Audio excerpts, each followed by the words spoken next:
আসসালামু আলাইকুম প্রিয় দেশবাসী। গতকালকে মিটফুট হসপিটালের সামনে যে ঘটনাটা ঘটছে, 1971 সালে পাকিস্তান আর পূর্ব পাকিস্তানের যুদ্ধের টাইমে বর্তমান যে আমরা বাংলাদেশ, পাক হানাদার বাহিনীও এভাবে একটা মানুষকে হত্যা করে নাই। তাই দুঃখের সাথে বলতে চাই, বাংলাদেশের এমন একটা আইন করা হোক যে আইনে হত্যার বদলে হত্যা, দর্শনের বদলে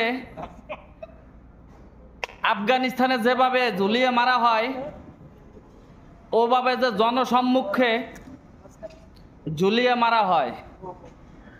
তাই বিশেষভাবে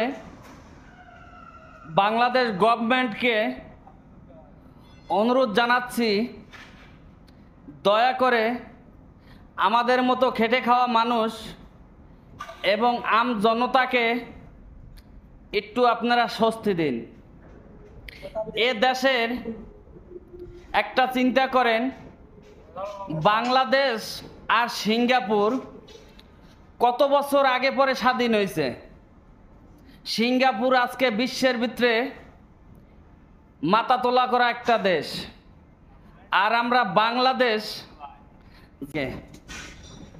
শুধু টাকার জন্য, একটা মানুষের জীবনের আয়ু কত বছর? 60, অ্যাভারেজে 60 থেকে 65 বছর। এই 65 বছরের ভিতরে টাকার জন্য একটা মানুষকে মানুষ কিভাবে হত্যা করে, এটা আমার বুঝ হওয়ার পরের থেকে আমি কখনো দেখি নাই।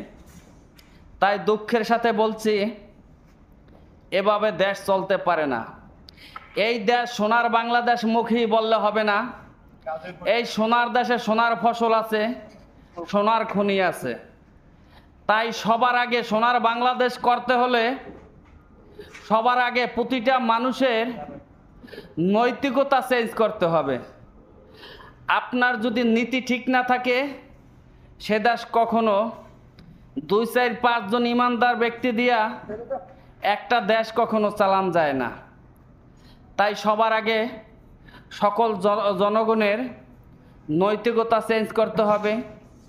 তাই আমার এই কথার মাঝে যদি কোনো ভুল ত্রুটি হয়ে থাকেন, তাহলে ক্ষমা দৃষ্টিতে দেখবেন। সবাই ভালো থাকবেন, সুস্থ থাকবেন। আল্লাহ হাফেজ।